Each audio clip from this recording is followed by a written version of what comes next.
Hi sir, Jain sir. నా పేరు CH Bharat Reddy.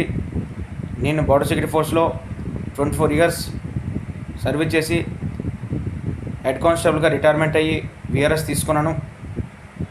ముందుగా ఈ వీడియో మన శ్రీ సీఎం గారు అయినటువంటి శ్రీ చంద్రబాబు నాయుడు గారికి, అలాగే డిప్యూటీ సీఎం అయినటువంటి కొణిదెల పవన్ కళ్యాణ్ సార్కి, అలాగే శ్రీ నారా లోకేష్ సార్ గారికి, అలాగే రామ్మోహన్ రెడ్డి సార్ అంటే మాకు చాలా ఇష్టం అట. అలాగే రామ్మోహన్ రెడ్డి సార్ గారికి, ఎందుకంటే అనుక్షణం జవాన్లకి బోర్డర్లోన ఇంత కష్టపడతారు అని చెప్పేసి ఎప్పుడు మా పైన జాలి చూపిస్తుంటారు సార్. ఎందుకంటే సార్కి తెలిసి మాట, ఆల్రెడీ విజిట్ చేసి కూడా చాలాసార్లు వచ్చారు. వచ్చిన తర్వాత సార్కి కూడా, రామ్మోహన్ రెడ్డి సార్ కూడా కళ్ళ నీళ్ళు వచ్చాయి. మేము ఎన్నో సందర్భంలో చూసానమాట. సార్ స్పీచ్ ఎప్పుడు వింటూనే ఉంటాను. ముందుగా ఏంటంటే సార్, మాది ఒక చిన్న రిక్వెస్ట్ సార్. మేము మంచి యంగ్ వయసులోన వెళ్ళిపోతాం. ఎప్పుడు పెళ్ళి అయిపోతుందో తెలీదు, ఎప్పుడు మేము ఇక్కడికి వస్తామో తెలీదు, ఎప్పుడు ఆ గోలీ వచ్చి మాకు తగులుతో తెలీదు. అలాగ ఉంది సార్ మా పరిస్థితి, మా జవాన్ల పరిస్థితి. అవతల -2 డిగ్రీ దగ్గర నుంచి ఎండలు అయితే 50 డిగ్రీ వరకు మేము డ్యూటీ చేయడం జరుగుతుంది. అలాగే రామ్మోహన్ రెడ్డి సార్ ఎన్నోసార్లు చెప్పారు. ముందుగా ఏంటంటే సార్, మాకంటూ అవతల సర్వీస్కో ద్వారా మాకంటూ ఎవరు లేరు సార్. మా బాబు అంటే అంటారా, అమ్మానాన్న లేని వాళ్ళం సార్. క్యాప్స్ వాళ్ళు, సిఆర్పిఎఫ్ అవనే, బిఎస్ఎఫ్ అని, ఐటీబీపీ అవనే, మాకంటూ ఎవరు లేరు సార్. మాకు ఆదరించే వాళ్ళు ఉంటే ఎవరు లేరు. ఎవరు ఒక కేసు అయినా పెట్టించుకోరు, ఒక ఏదైనా పెట్టించుకోరు. ఒక హస్బెండ్ చనిపోతే వైఫ్ ఎక్కడికి వెళ్తా చెప్పండి సార్ మీరు ఒకసారి. ఇప్పుడు మన పోలీస్ ఒక జవాన్ చనిపోయాడు అనుకోండి, పోలీస్ కానిస్టేబుల్ చనిపోయాడు అనుకోండి, వెంటనే పోలీస్ స్టేషన్ రిపోర్ట్ ఇస్తారు, సార్ పలానా మా ఆయన చనిపోయాడు సార్ అని చెప్పి మీద ఇచ్చేస్తారు. అదే ఒక జవాన్, సిఆర్పిఎఫ్ కానీ బిఎస్ఎఫ్ జవాన్ చనిపోయాడు అనుకోండి, వాళ్ళు వచ్చి ఎక్కడ వెళ్ళి అడుగుతారు చెప్పండి. మెయిన్ హిందీ ప్రాబ్లం వస్తుంది. ఓకే సార్, హిందీ ప్రాబ్లం వచ్చిన తర్వాత వాళ్ళు కొంచెం మాట్లాడిన తర్వాత మాకు సోక్ సలామీ అంటే సోక్ సలామీ ఇవ్వడానికి గవర్నమెంట్ ఆల్రెడీ మొన్న మాకు ఆర్డర్ ఇచ్చిందన్నమాట. మా పారామిలిటరీ ఫోర్సెస్ కూడా చనిపోయిన తర్వాత అంతిమ సంస్కారం అప్పుడు సోక్ సలామీ చేయాలి అని చెప్పేసి.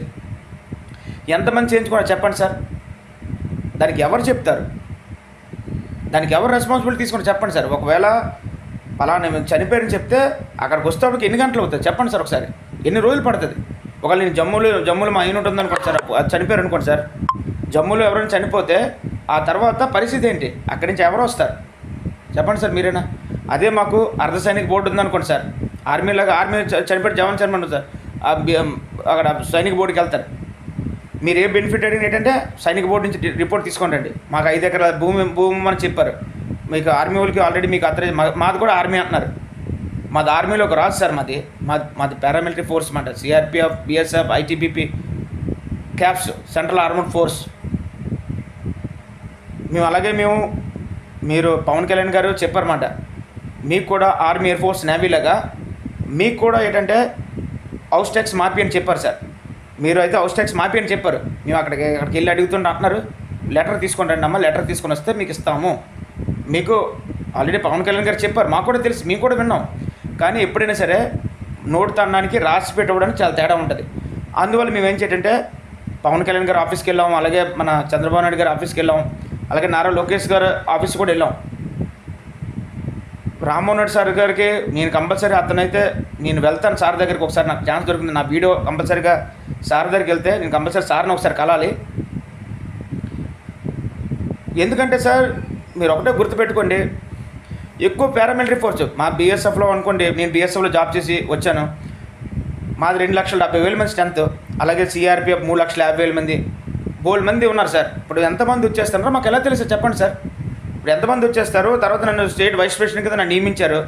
ఒకవేళ 2-3 రోజులు పొందారు, 10 రోజులు పొందిన తర్వాత అలా ఆయన చనిపోయిన నా బాధతో ఉంటుందా? లేకపోతే ఏంటంటే నాకు ఫోన్ చేస్తారు చెప్పండి ఒకసారి. నాకు ఎక్స్ట్రా అమౌంట్ ఏం రాదు, నేను రిటైర్మెంట్ వచ్చాను, తర్వాత నెక్స్ట్ దాంతో మేము చేస్తాం, ఒక సెక్యూరిటీ లేకపోతే ఇది చేసుకుంటాం. మాకేంటంటే మాకంటూ తెలంగాణ స్టేట్లోన పోలీసులు తీసుకున్నారు, మమ్మల్ని అది తీసుకోలేదు. మాకు ఇక్కడ మేము ఏం తప్పు చేశాను సార్? అంటే మీకు దేశం కోసం సేవ చేయడం తప్ప చెప్పండి. మీరు ఒకటే చెప్పండి సార్, మీకు లేదమ్మా, మీరు దేంట్లో పనికిరారు, మీరు హోంగార్డ్ కంటే అయ్యానం అని చెప్పండి సార్. అల్టోడ్ మీరు ఎందుకు చెప్పారు? మీకు అర్ధసైనిక మామూలు మీకు కూడా హౌస్ ట్యాక్స్ మాఫీ అని చెప్పారు కాబట్టి మేము అడుగుతున్నాం సార్.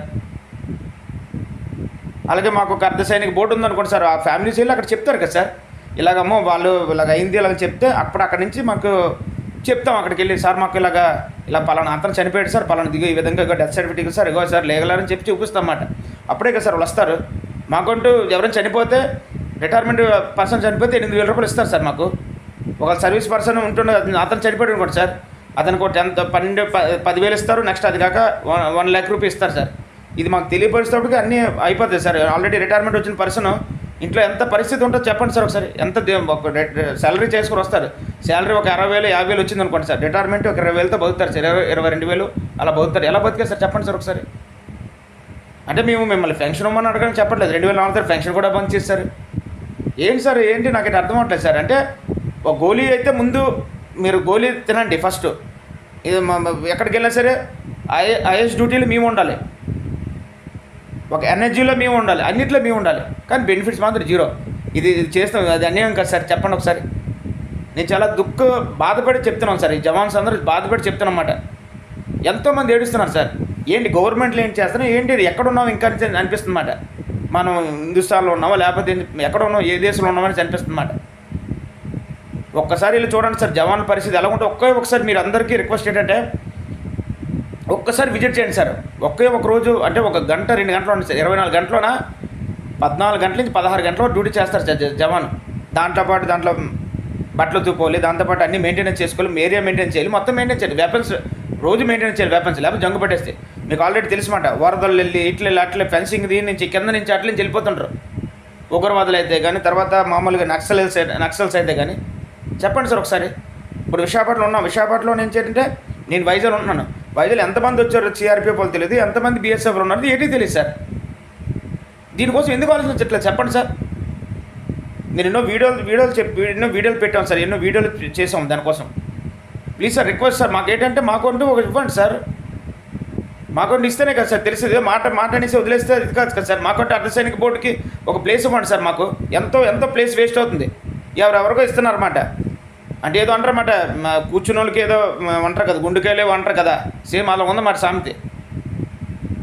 కూర్చున్నోడి కడకాలో నిలబడి ఏదో అంటారు సామెత ఉంది, అలా ఉంది సార్ సామెత చెప్తున్నాను. ఎంత ఎమోషనల్ ఫీల్ అయ్యి బాధపడుతుంది. ఎక్కడికి వెళ్ళినా సరే క్యాంటీన్ మీకు లేదమ్మా, మీకు మందు రాదమ్మా, మందు అక్కడ మీకు సిఎల్ఎంఎస్ మందు మీకు ఒరిస్సా రావాలి, తర్వాత ఇక్కడ రావాలి. ఏంటి సార్ మాకు ఎందుకు చెప్పండి సార్.